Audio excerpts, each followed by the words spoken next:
Assalamualaikum warahmatullahi wabarakatuh. Perkenalkan, nama saya Samsudin dari UPTD SD Negeri 2 Toto Mulyo. Saya ingin berbagi tentang proses pelaksanaan pembelajaran materi coding dan kecerdasan artifisial pada fase C kelas 6. Selamat menyaksikan.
Pagi.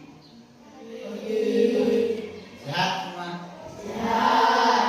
Hari ini ada yang masuk? Sama. Nah, kemana? Ada yang di sini enggak? Ada.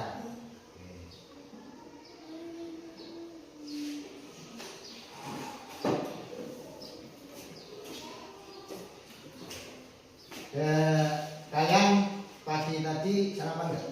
Sarapan. Bilang sarapan pakai apa? Telur. Ada? Ayam? Oh, ikan lele. Ikan lele goreng apa sayur? Goreng. Tapi semua udah sarapan kan? Oke. Kalian di rumah punya HP masing-masing enggak? Punya. Di HP kalian itu biasanya untuk apa? TikTok. Terus YouTube, terus main game, terus buat apa lagi? Apa cuma untuk hiburan-hiburan aja? Untuk belajar. Biasanya kalau belajar itu gimana? Kamu manfaat untuk belajarnya gimana? Ketika apa? PR cari di Google gitu ya. Hari ini kita akan belajar ini materi baru. Jadi materi baru yang mungkin belum pernah kalian dapatkan karena memang ini masih program baru, itu terkait dengan coding dan kecerdasan artifisial. Nah, dari tujuan pembelajaran nanti diharapkan untuk kalian mampu mendefinisikan konsep dasar coding. Jadi coding itu apa toh? Dan KA itu apa? Itu nanti diharapkan mampu menjelaskannya. Kemudian mampu menerapkan konsep coding dan KA dalam proses pembelajaran. Dari kegiatan coding nanti itu kita bisa menerapkan dalam proses pembelajaran kita. Kemudian mampu menyusun pembelajaran coding yang berkontribusi pada pencapaian hasil kelulusan.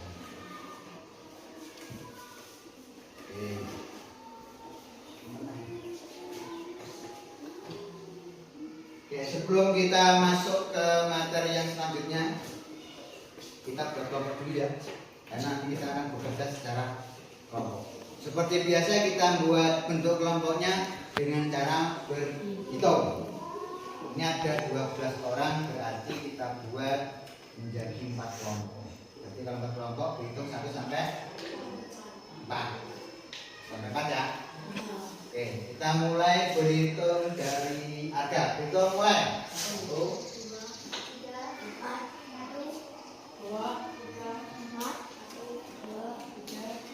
4. Oke, sekarang yang dapat urutan 1 gabung dengan 1 satu duduk di sini. Jadi nanti kelompok 1, ini kelompok 2, kelompok 3, kelompok 4 ya.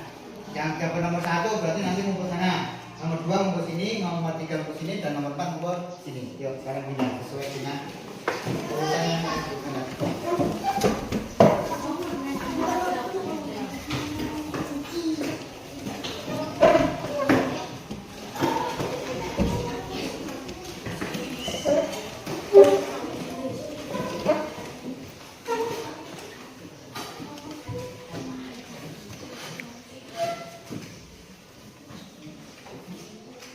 Kalian di rumah pernah masak enggak? Masak apa? Masak air? Masak mie? Kamu masak mie? Gosong. Enak? Ini kita coba, kalau memang benar kalian pernah masak di rumah ya, kita coba dulu sebelum kita belajar. Saya pengen tahu kalian kalau masak di rumah itu seperti apa. Itu silakan dikerjakan dalam kelompok. Jadi silakan diskusi dengan teman sekelompokmu, ini bisa masuk ke belakang, masuk ke belakang. Jadi biar bisa bareng-bareng. Itu di situ kalian tulis dulu nama kelompoknya. Kelompoknya sesuai dengan urutanmu, ya. Ini kelompok 1, ini kelompok 2, 3, kelompok 4. Dan ditulis nama lengkapnya. Terus nanti itu di situ ada gambar apa itu? Ada gambar mie. Tadi ada yang ngomong pernah buat masak mie kan? Nah, sekarang coba kalian tuliskan di situ langkah-langkah membuat atau memasak mie. Dari mulai awal sampai nanti jadi mie bisa dimakan, itu langkah-langkah seperti apa? Silakan kalian diskusikan. Siapa tahu dalam satu kelompok itu nanti ada cara yang berbeda. Ya, contoh Pak E dengan Riki, caranya nanti berbeda, nanti bisa didiskusikan. Kira-kira langkah itu penting nggak perlu diterapkan? Jadi makanya kerjakan secara kelompok, tuliskan langkah-langkah urut dari awal sampai akhir kamu bisa membuat mie instan. Paham? Dan sekarang dimulai dikerjakan.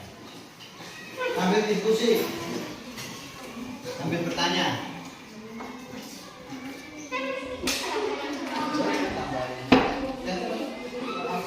Gimana cara membuat mie?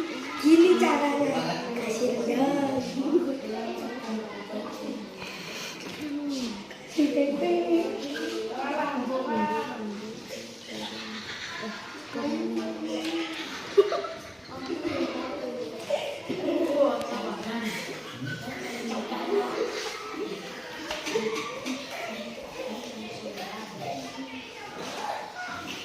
Sudah selesai tuh, mantannya.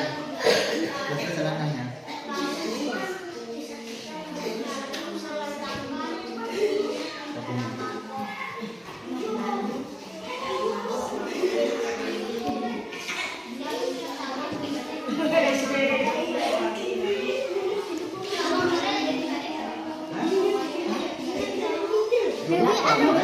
Yang masuk dimasak sih.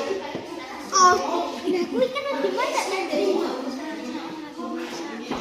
Oh, jadi setelah ayam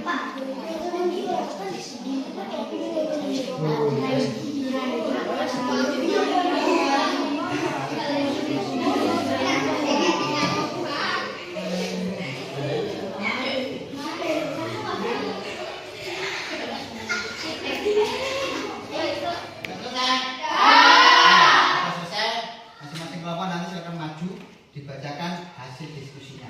Siapa tahu nanti ada hidangan ya. Oke, dari kelompok 1 silakan maju.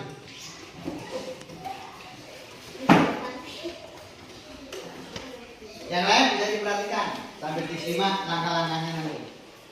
Saya dari kelompok 1 cara membuat mie instan. Langkah-langkah 1.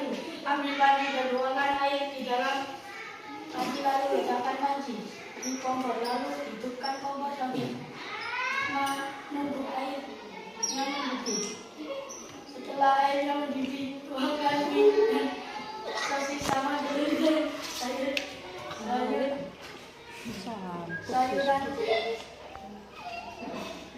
Tuangkan bumbu minyak ke dalam kompor. Masukkan mie yang sudah matang ke dalam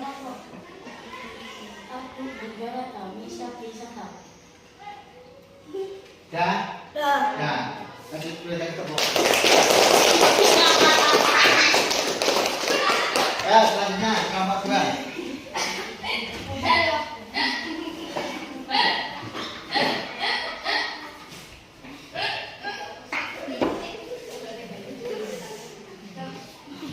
Dari kelompok 2, cara membuat mie instan.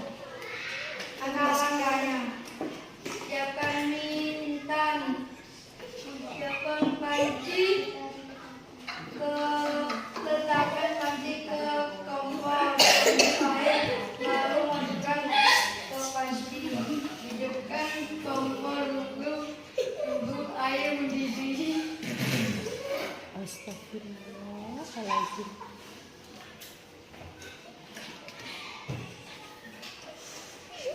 Terus.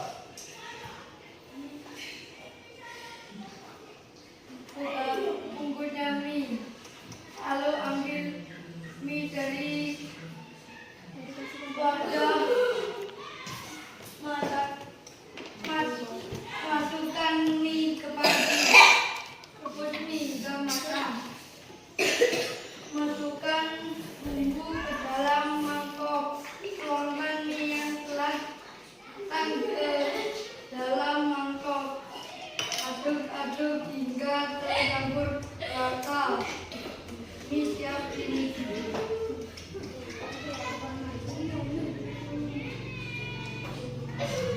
Mie siap dinikmati. Tepuk. Selanjutnya kelompok 3.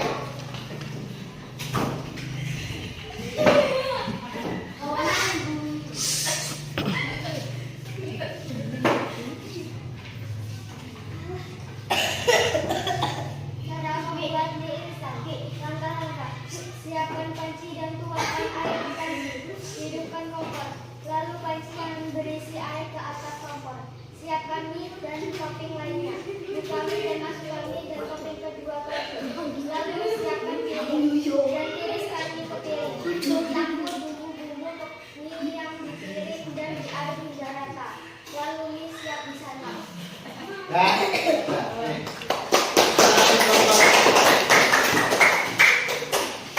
Kelompok 4, silakan.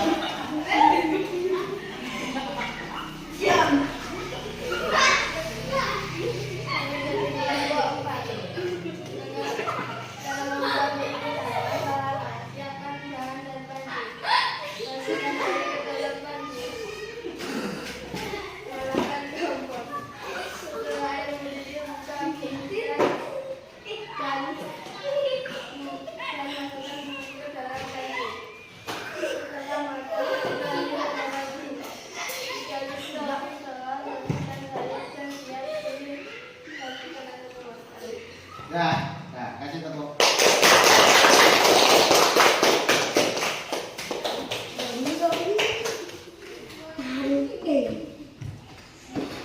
Nah, tadi kalian sudah bersama-sama dalam kelompoknya diskusi atau menyusun langkah-langkah dalam membuat apa tadi? Mie instan. Nah, kenapa kalau saya kasih tugas itu? Karena dari kegiatan tadi itu akan berhubungan dengan materi yang akan kita bahas. Jadi sebelum kita membahas, nanti kalian itu bisa apa ya? Punya gambaran atau mengenai gimana cara membuat ini salah satunya itu. Nah, karena pembelajaran hari ini itu tentang coding. Ada yang tahu coding? Ada yang tahu coding? Itu ada. Ya. Apa coding?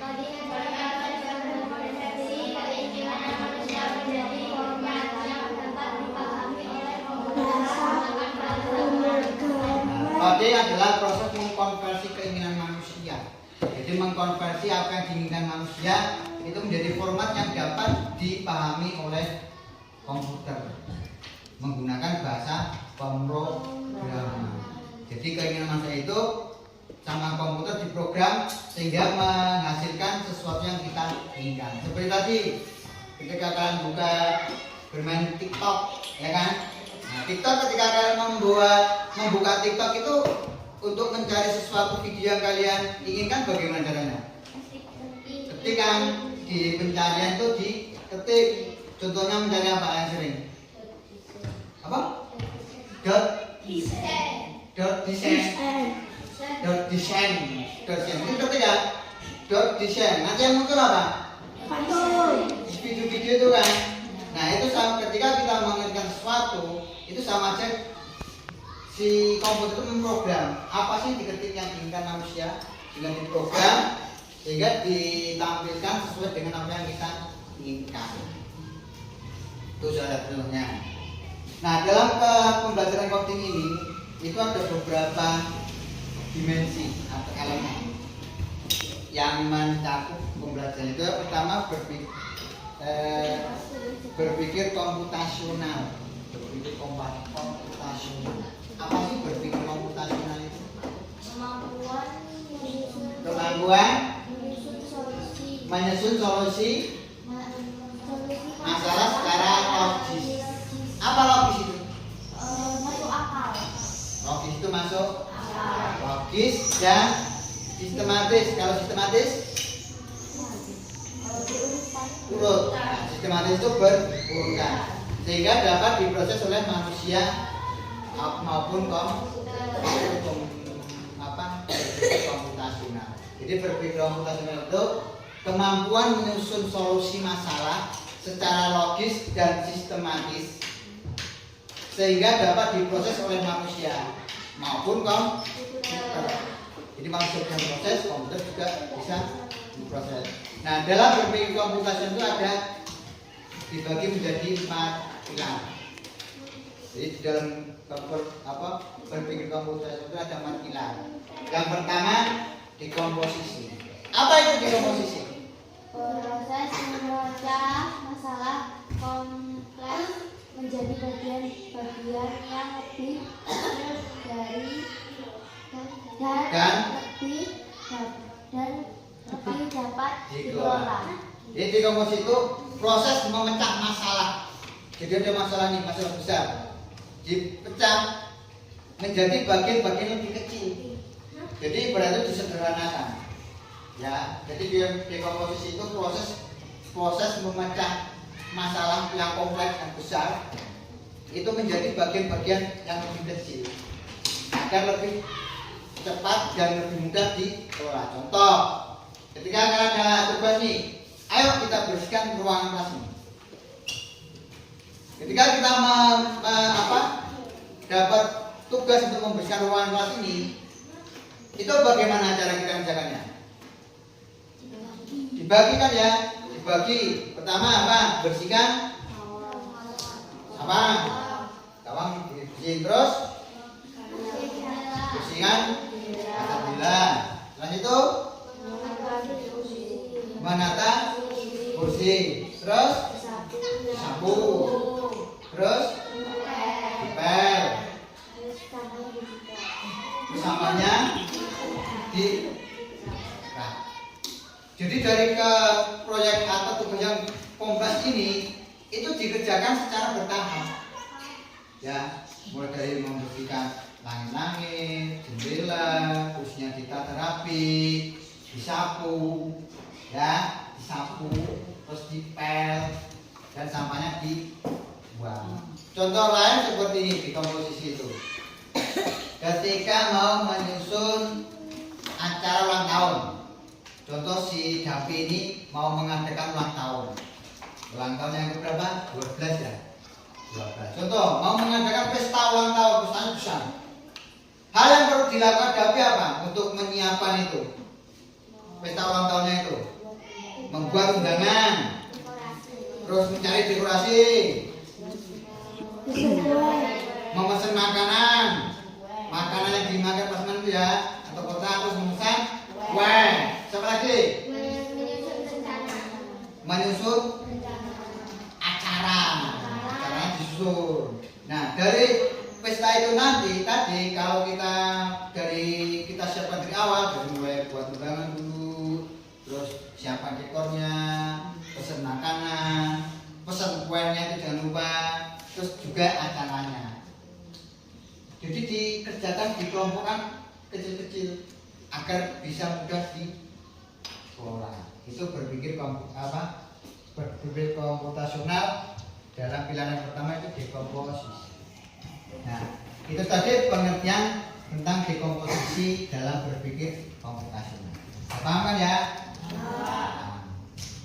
Udah mulai pusing? Udah mulai pusing? Oke, udah mulai pusing kita berdiri dulu. Berdiri. Kita bermain. Kita bermain tepuk, hitung, tepuk. Yang kita mulai ya. Mulai berhitung. Mulai. 1, 2, 3, 4. Nah, oke. Nggak ada yang salah ya? Coba kita balik. Kita balik berarti mulai dari belakang. Muternya balik berarti. Oke. Muternya balik jadi ke sana. Oke, siap? Berhitung berarti dari ripaya. Berhitung mulai. 1, 2, 3, 4.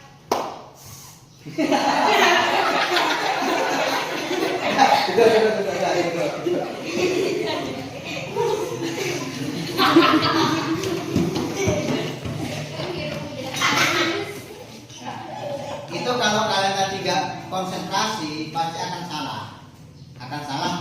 Harusnya tepuk bisa jadi kalian malah bernafas atau malah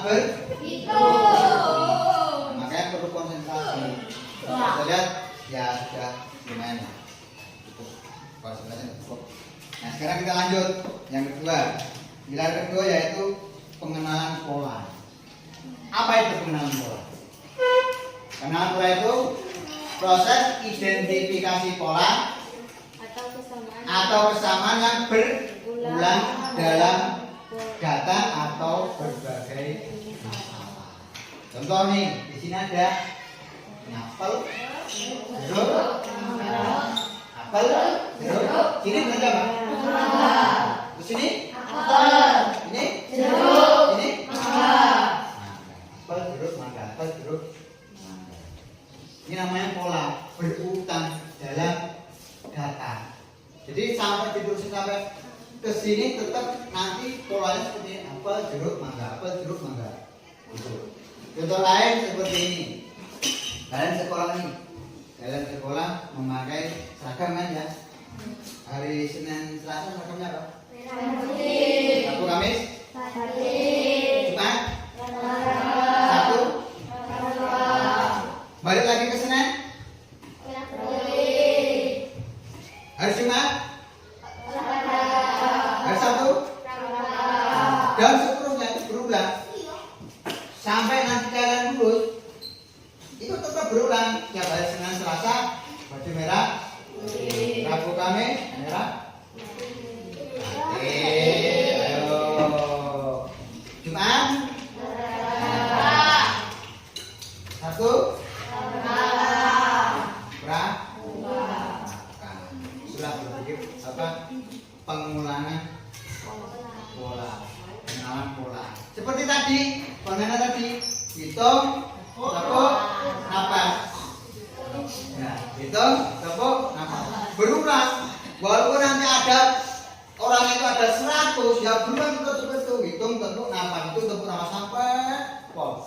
Nah, dan itu akan berulang polanya. Itu yang namanya pengenalan pola.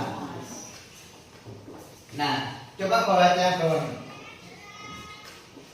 Pola seperti kebiasaan yang berulang, ya, kebiasaan berulang.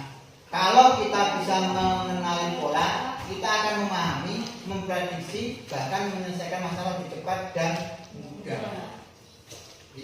Kita tahu nih pengulangan pola tadi seragam Senin, Selasa. Ketika kita hari Kamis, kita nggak perlu lagi lihat hari Kamis pakai seragam apa ya, tanya temannya nggak perlu. Karena kita tahu bahwa hari Kamis itu pakai batik, setiap hari Sabtu pakai pramuka, dan kita bisa memprediksinya. Nanti hari ini hari Kamis, oh berarti besok pakai baju olahraga, makanya hari ini kita siapkan baju olahraga. Itulah manfaatnya. Ya. Oke. Kalian ketiga, abstraksi.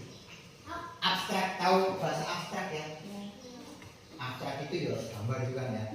Apa itu abstraksi? Proses menyaring informasi. Proses menyaring informasi yang tidak perlu disaring, sehingga konten lah yang nggak begitu disaring. Tapi kita fokus kepada detail yang relevan atau yang penting sesuai apa sih yang kita mau. Itu abstraksi. Contohnya seperti ini. Ketika ada yang pernah menggunakan Google Map, ada yang pernah pakai Google Map, ada yang pernah? Pernah. Ilham pernah pakai Google Map? Kemana ketika menggunakan Google Map? Mau kemana? Pantai Clara. Pantai Clara. Itu awalnya nggak tahu tuh Pantai Clara mana, nggak tahu. Jadi bisa sampai ke Pantai Clara lewat Google Map. Oke. Nah seperti Ilham nih. Ketika mau ke Pantai Clara, tujuannya mana ke Pantai Clara loh?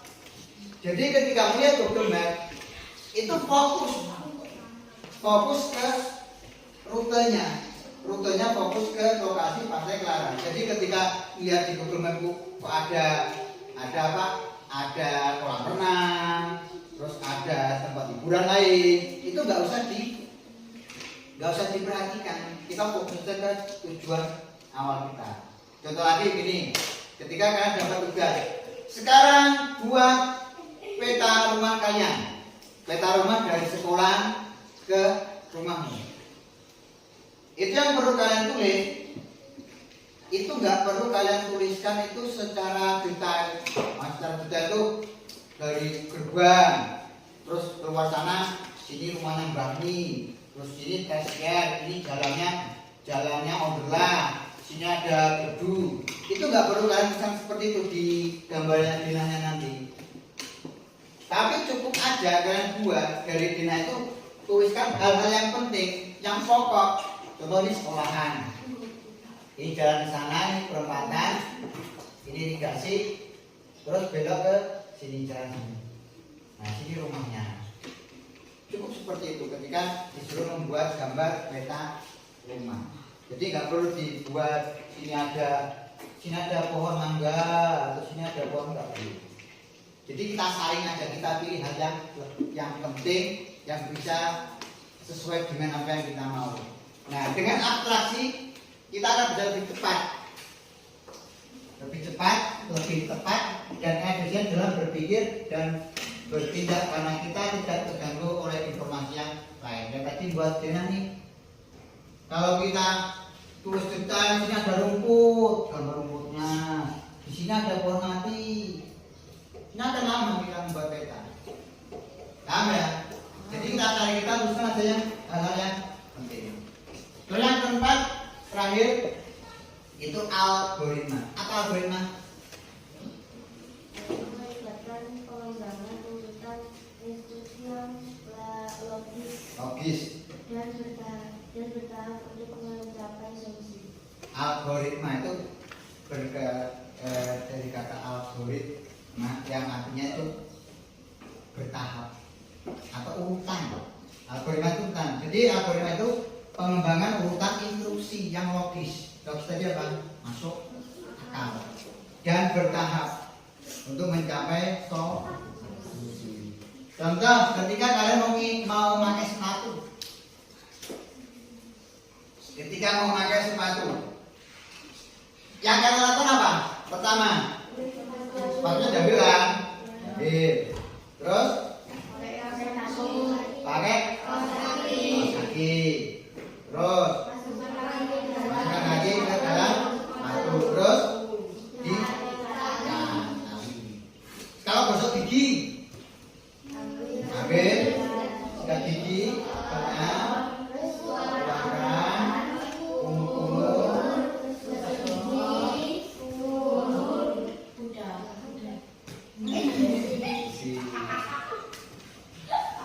kalau WhatsApp, nah contoh si Rifki mau ngechat si Fai, si Rifki mau ngajak Fai main layangan.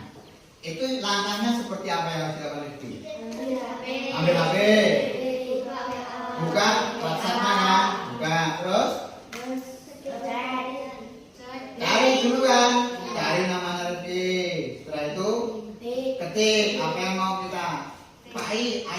bermain layangan. Ora di telepon. Ora gelem bareng main. Jadi kita lakukan ya. Ambil HP, buka WhatsApp, cari namanya Pak I, klik, tulis pesannya, terus dikirim. Tuh. Jadi algoritma itu seperti petunjuk. Jadi petunjuk atau langkah-langkah itu langkah-langkah yang kita kalau mau mencat orang, itu langkah-langkahnya kalau mau memakai sepatu. Ini langkah-langkah kalau mau menggosok gigi. Kalau urutannya benar pasti berhasil kan? Nah sepatu tadi coba. Kalau urutannya salah, sepatunya tarik dulu, akhirnya dimasukkan. Masuk nggak? Masuk. Seperti tadi yang kalian kerja kelompok tadi, kalian membuat apa? Ini. Itu kan berurutan loh. Buat ini kan urutan dari mulai siapkan panci, rebus air, siapkan minyak, atau ada telurnya. Itu urutan. Kira-kira tadi kalau kalian buat mie itu nggak urutan, jadi mau acak. Jadi siapkan mie dulu, terus minyak masukkan di mangkok. Setelah itu ditiriskan, terus mie disajikan, terus hidupkan kompor. Jadi nggak minyak? Nggak jadi. Harus berurutan, harus berurutan. Dan urutannya itu harus sesuai. Kalau nggak sesuai nggak akan jadi. Nih. Atau malah bisa gagal. Pengennya buat mie instan jadi mie mentah. Karena jadi masuk di mangkok baru rebus air, terus minyak disajikan. Kan nggak makan minyak. Gagal. Kayak tadi nali sepatu, mangkat sepatu, ditarik dulu, kakinya dimasukin, dia nggak akan masuk. Tuh makanya perlunya adanya langkah-langkah yang turun. Inilah prinsip sampai sini paham? Paham ya? Jadi ada 4 tadi ya, berpikir komputasional. Yang pertama dekomposisi. Dekomposisi itu apa tadi? Memecahkan dari masalah yang kompleks menjadi bagian kecil. Yang kedua pengenalan pola. Jadi pola yang berurutan dan berulang. Yang ketiga abstraksi. Apa arti abstraksi? Fokus ke hal yang penting. Yang terakhir algoritma. Algoritma itu secara berurutan. Oke. Nah, sekarang saya punya ada game. Ada game. Kita jawab bersama-sama. Ya. Kalau tadi bilang tidak paham, harusnya bisa. Tapi kalau nggak bisa berarti belum paham. Oke, kita mulai.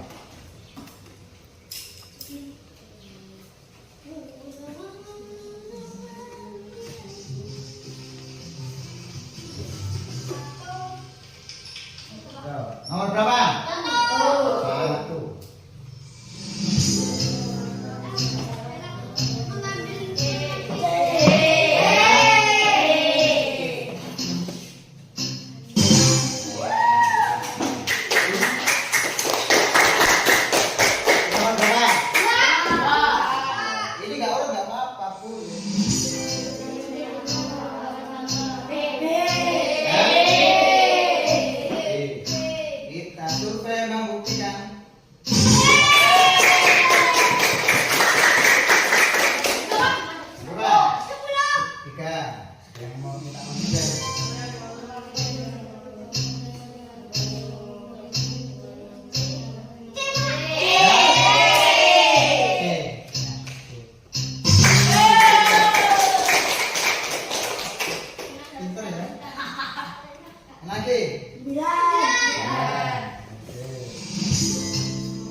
Go.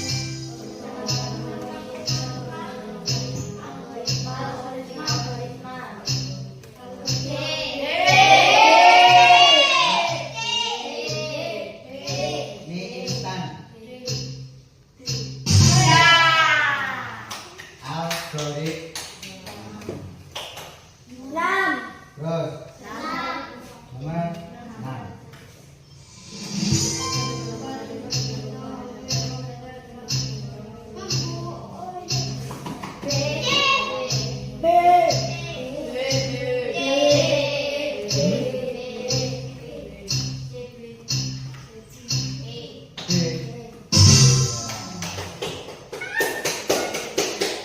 Berapa lagi? 7.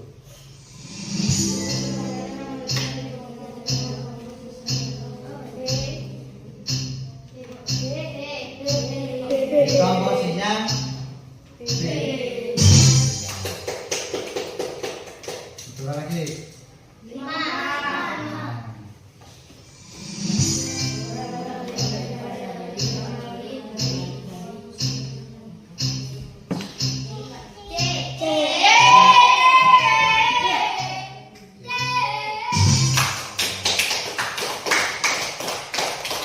Dua lagi, mana?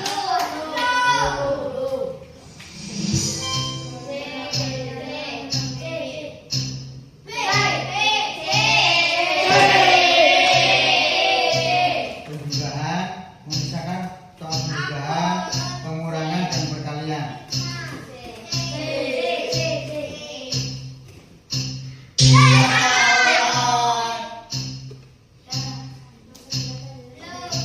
Nomor 8. Ayo terima Bes.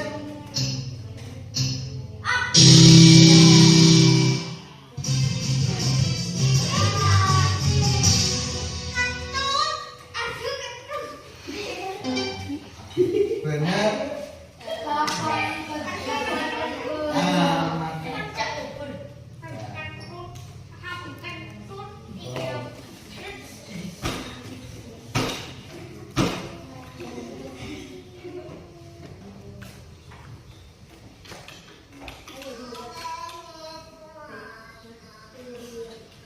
Nah, itu tadi tentang coding. Nah, sekarang intinya kalau sesuatu berpikir komputasional itu ketika kita melakukan sesuatu itu harus berurutan, ya.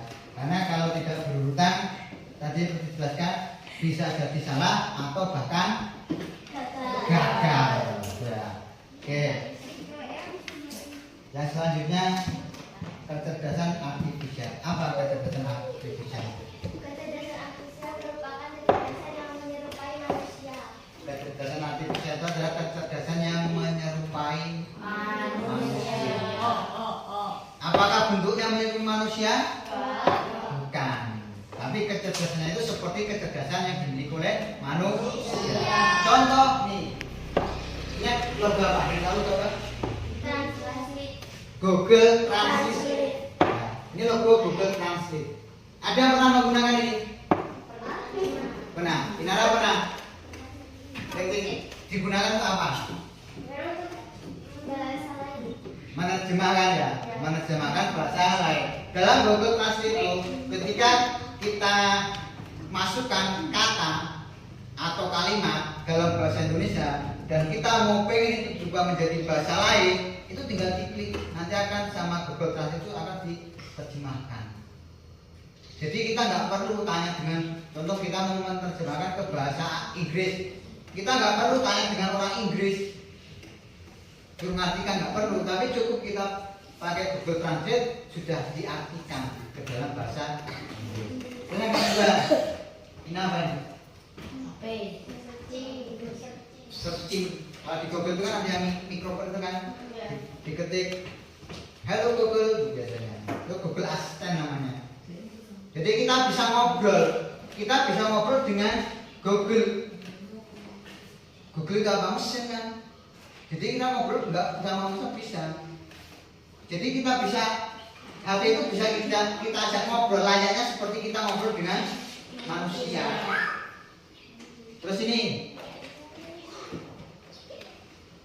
chat atau chat, kalau ada yang pernah menggunakan itu sama.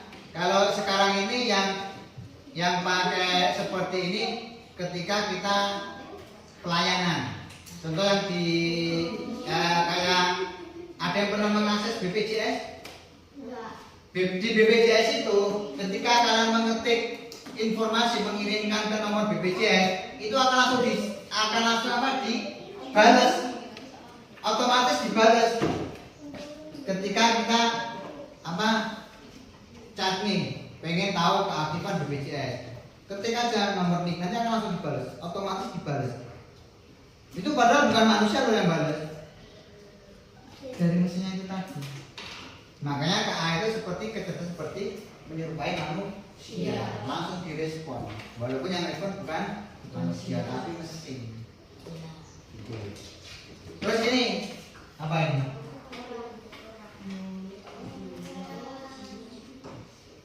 Flash, tahu flash unlock? HP-nya ada yang flash unlock? Enggak, ada HP yang pakai flash unlock? Enggak ada. Flash unlock itu kalau di HP itu bisa kita membuka kunci dengan wajah kita. Jadi kita tunjukkan wajah kita, langsung akan buka, namanya flash unlock. Kalau pakai wajah orang bisa nggak? Nggak bisa. Kenapa? Karena sistem itu sudah diprogram untuk membuka itu pakai wajah kita. Atau sidik jari sama aja, sidik jari. Di sidik jari itu. Itu kalau bukan sidik jari kita nggak akan bisa buka HP. Karena yang didaftarkan itu sidik jari kita. Oke, agar lebih paham, kita lihat video ini. Ini video teknologi di era digital. Saat ini kita masuk dalam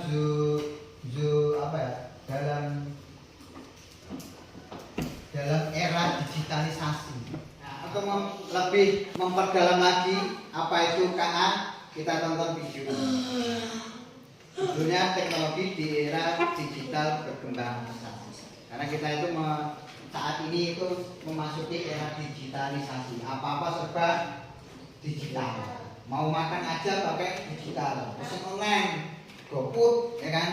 Ada GoFood, ada Gojek, bukan Gojek Buyut ya. Gojek itu pesen. Oke, coba kalian perhatikan video ini.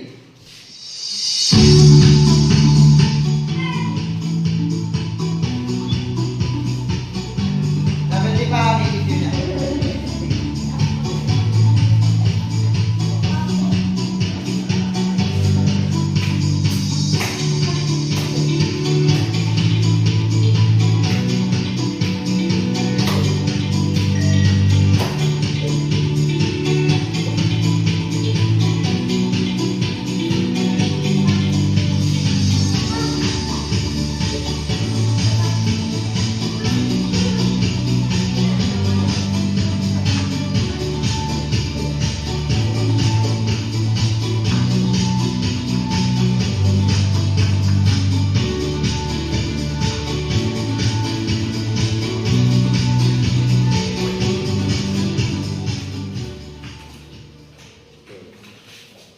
Video tentang digitalisasi. Karena saat ini kita itu memasuki di era digital. Jadi semua segala sesuatu serba digital. Dan bahkan internet itu saat ini sudah menjadi kebutuhan kita sehari-hari. Dari mulai bangun tidur, bangun tidur sampai kita mau tidur lagi, itu kita selalu berkomunikasi atau memanfaatkan gadget HP kita untuk mencari sesuatu, dan itu akan bisa memudahkan kehidupan kita. Sekarang ini kita mau beli baju, itu kita nggak perlu datang ke pasar, ya kan? Mau beli baju, mau beli sepatu, mau beli apapun, kita sudah nggak perlu lagi datang ke pasar, kita nggak perlu datang lagi ke toko. Cukup di rumah, barang datang sendiri kan? Kita pesan di Shopee, di Tokopedia, di OLX, di TikTok, Shop. Itu lebih mudah. Jadi kita nggak perlu lagi datang ke pasar jubel-jubelan kan. Biasanya kalau pas mau lebaran itu kan beli baju di pasar sampai dus-dusan. Sekarang nggak perlu, cukup di rumah duduk manis dengan HP, cari apa yang kita beli, kita klik, tahu-tahu besok barangnya datang sendiri ke rumah. Itu lebih mudah. Selain itu juga tadi jelaskan untuk sebagai edukasi, sebagai sumber belajar. Kalian pernah ke Singapura nggak? Nggak pernah ke sana kan? Tapi tahu nggak Singapura itu mempunyai tubuh ikon singa kan? Padahal nggak pernah ke sana kan? Kok tahu? Nah, lihat di internet. Kalian pernah ke Arab Saudi? Enggak. Tahu Ka'bah wujudnya seperti apa? Tahu orang lagi berhaji itu proses seperti apa? Tahu. Padahal belum pernah ke sana. Kenapa bisa tahu? Karena dari internet. Dari digital itu tadi. Kita dengan saudara kita yang jauh nang di sana. Nang di sana nggak pernah ketemu. Tapi kita bisa ngobrol kan? Pakai HP. Pakai apa sekarang namanya? WhatsApp, video call. Jadi walaupun jauh, kita bisa ngobrol langsung, bertatap muka. Itulah kecanggihan dari adanya digitalisasi. Sampai sini paham? Nah, terus selanjutnya digitalisasi ini ada dampak positif dan dampak negatifnya. Dampak positifnya apa? Dampak positifnya kalau kita gunakan dengan hal yang positif itu dapat membantu kita, mempermudah kita tadi mau berbelanja nggak perlu datang ke pasar, mau mencari informasi cukup di rumah, kita sudah tahu bisa tahu informasi bisa cari. Tapi juga ada dampak negatifnya kalau kita tidak bijak dalam menggunakannya. Contohnya seperti apa tadi? Penyebaran berita hoax. Apa berita hoax itu? Berita palsu atau berita bohong. Sekarang sering beredar berita di internet itu berita-berita hoax. Dan itu sangat berbahaya ketika kita tidak menyaringnya. Ini benar apa salah? Kalau kita ambil mentah-mentah berita itu akan berbahaya. Karena belum tentu berita itu berita benar. Dan jadi berita itu berita hoax. Dan tentunya kalau kita menyebarkan berita hoax itu akan merugikan orang. Nah, maka untuk itu kita harus lebih bijak dalam menggunakan teknologi. Kita manfaatkan untuk hal-hal yang positif, ya, agar tidak merugikan orang. Paham sampai sini? Oke. Sekarang saya ada sedikit soal. Coba. Nanti ngomong sudah paham. Kalau sudah paham berarti harus bisa mengerjakan. Cara tes. Benar-benar paham. Aku paham. Gampang. Nah, nanti ngomong gampang, salah semua. Awas ya. Yo, silakan dikerjakan. Itu cuma ada berapa 4 soal. Ya, silakan dikerjakan.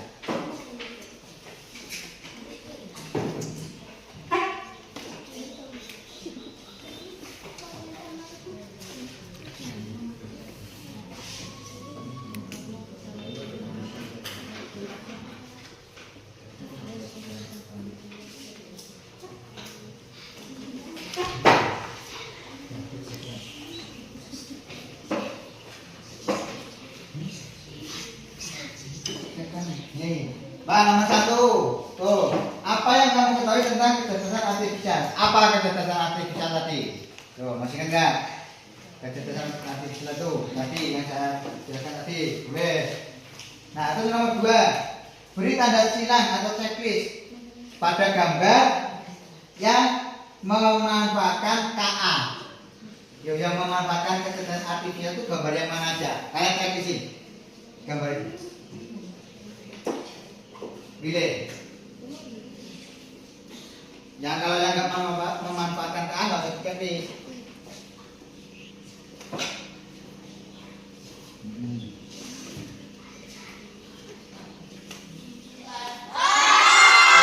Kalau sudah selesai, silakan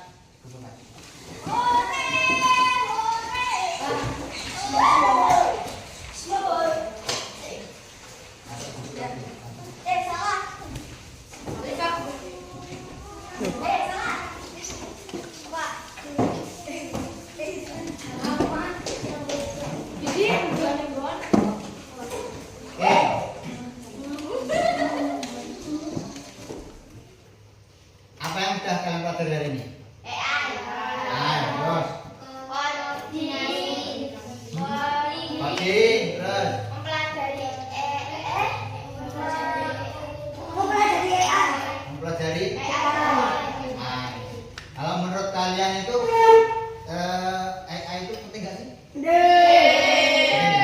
Kalau dari materi tadi yang menurut kalian itu paling menarik yang materi yang mana?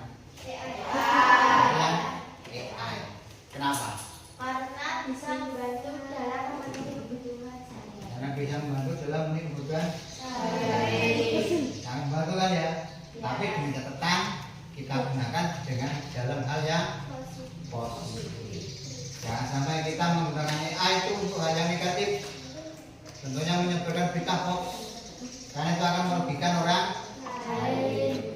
Dari keseluruhan yang kita pelajari hari ini, apa yang dapat kalian simpulkan? Ketika melakukan sesuatu dikerjakan secara berulang. Ketika melakukan sesuatu, kita kerjakan secara berulang. Dan intinya yang paling penting apa yang kita lakukan itu jangan sampai merugikan orang lain. Jadi kesimpulannya, berpikir komputasional itu bukan hanya belajar komputer. Jadi kita belajar berpikir coding ini bukan hanya belajar tentang komputer, tetapi juga untuk belajar menyelesaikan masalah dengan cara yang tegas dan terstruktur. Jadi berurutan. Intinya, jadi berpikir komputasional itu intinya itu. Jadi bukan hanya belajar tentang komputer, tapi belajar bagaimana sih kita menyelesaikan masalah dengan cara logis dan sistematis. Oke, selesai.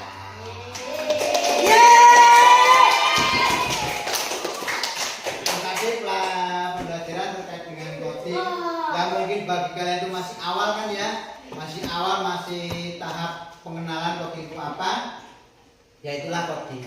Nah nanti bisa kalian terapkan di dalam kehidupan kalian masing-masing. Oke, karena waktunya sudah habis, silakan boleh kita